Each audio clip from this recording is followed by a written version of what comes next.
ఒకప్పుడు మీలో కూడా మనుషులు చూస్తే దిగాలుగా ఉండేవాళ్ళు, ఇప్పుడు హుషారుగా ఉన్నారు. ఎందుకు ఆ మాట వాడానంటే నీళ్లు లేకపోతే ధైర్యం రాదు, సంకల్పం ఉన్న తెగింపు రాదు. ఈరోజు మీకు అందరికీ ఒక నమ్మకం వచ్చింది.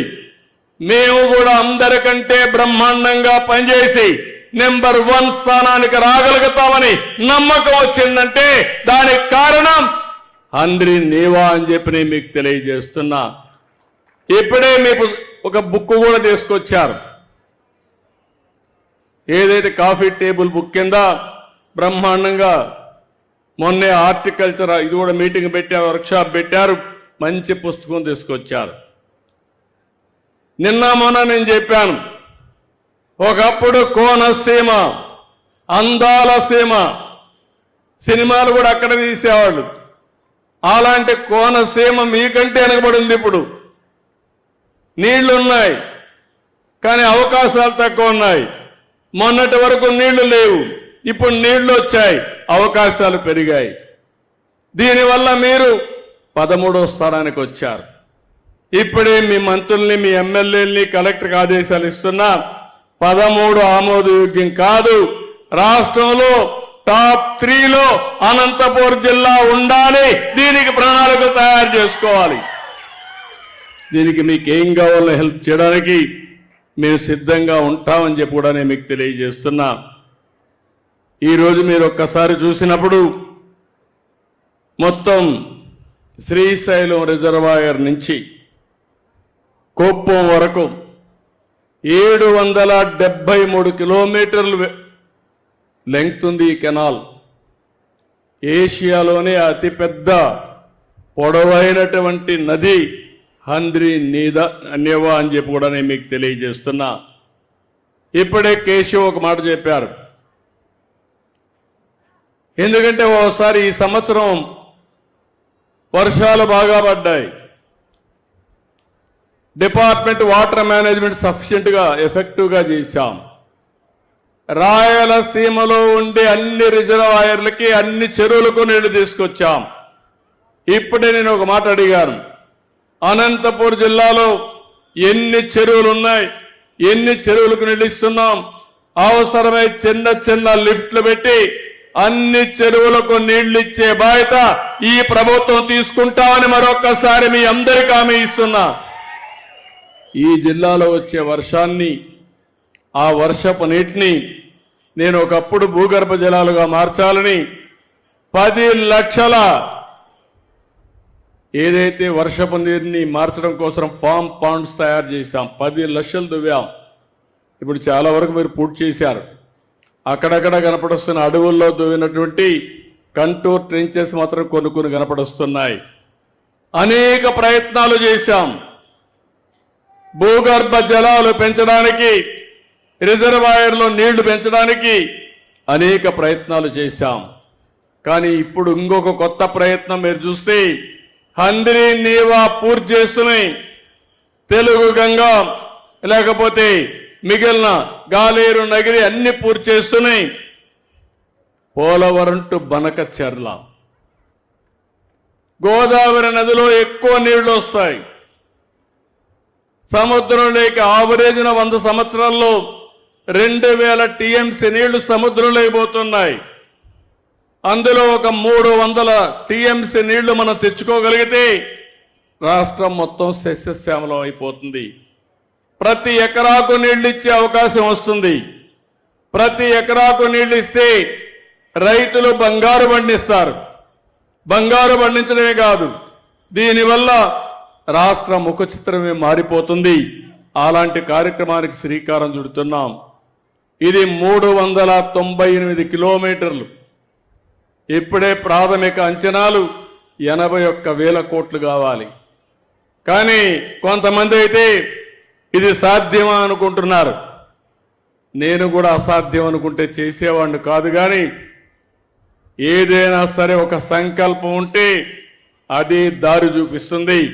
ఆ సంకల్పంతో ముందుకు పోతున్నా.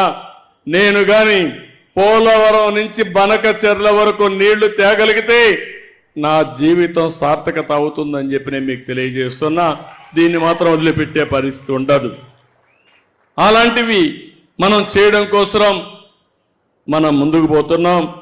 ఈరోజు ఈ యొక్క ప్రాజెక్టు వల్ల మీరు చూస్తే ఫేజ్ 1 వల్ల 1,98,000 ఎకరాలకు నీళ్లు ఇవ్వచ్చు.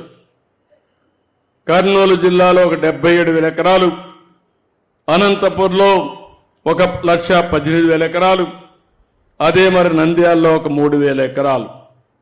ఇంకో పక్క ఫేజ్ 2 వస్తే అనంతపురం జిల్లాలో 33,617 ఎకరాలు, సత్యసాయి పుట్టపర్తి జిల్లాలో 1,94,000 ఎకరాలు, ఇంకో పక్క కడపలో 38,000 ఎకరాలు, చిత్తూరులో 1,40,000 ఎకరాలు. మొత్తం కలిపి మీరు చూస్తే 6,02,000 ఎకరాలు. కంబైన్డ్ ఆంధ్రప్రదేశ్లో మన అనంతపూర్లో 3,50,000 ఎకరాలకు నీళ్లు ఇచ్చే పరిస్థితి వస్తుంది.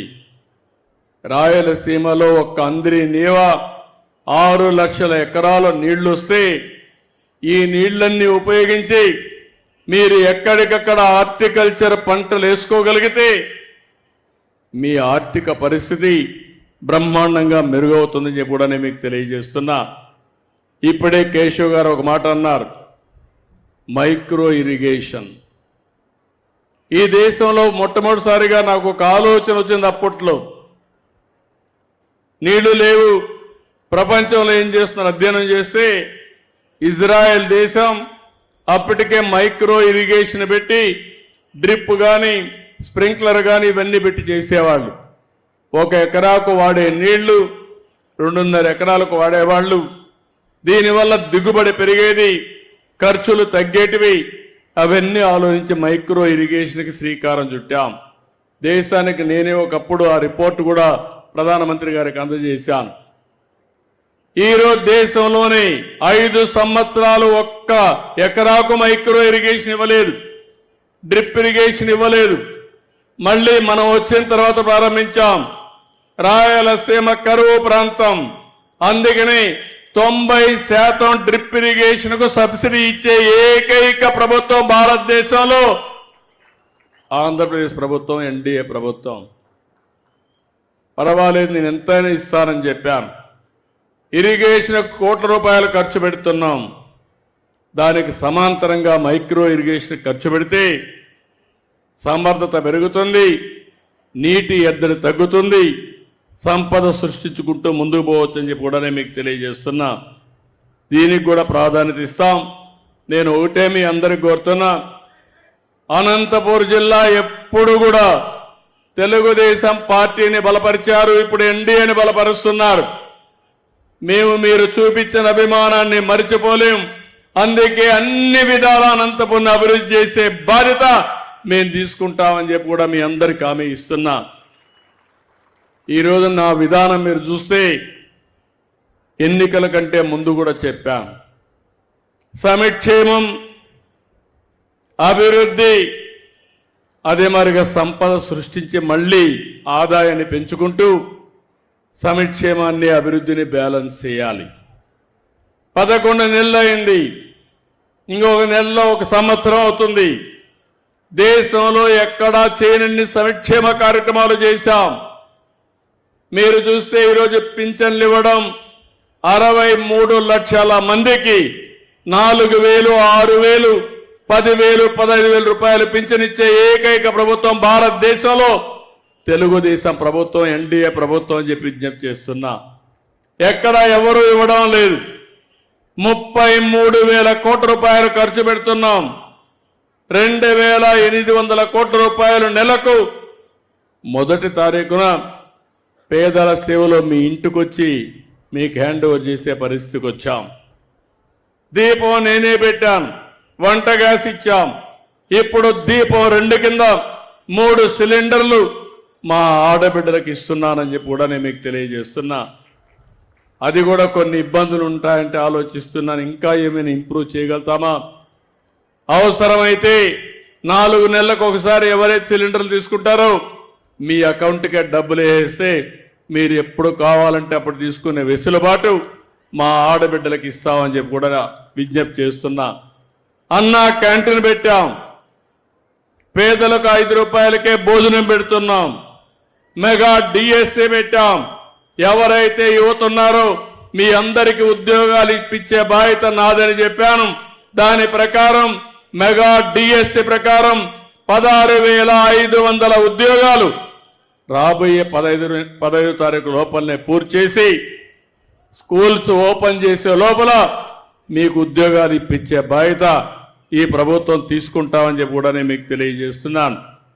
ఇది కాకుండా ఇంకో పక్క అన్నదాతకి 20,000 రూపాయలు ఇస్తా అన్న కష్టాలున్నాయి, ఇబ్బందులున్నాయి. కేంద్రం 6,000 ఇస్తుంది, రాష్ట్రం 14,000 ఇవ్వాలి. 3 విడతల్లో వారిచ్చే డబ్బులకి అదనంగా మనం కూడా 3 విడతల్లో అన్నదాత కార్యక్రమాన్ని పూర్తి చేసే బాధ్యత కేంద్రం వేసిన రోజునే మీ అకౌంట్లో డబ్బులు వేసే బాధ్యత తీసుకుంటామని చెప్పి కూడా నేను మీకు తెలియజేస్తున్నా.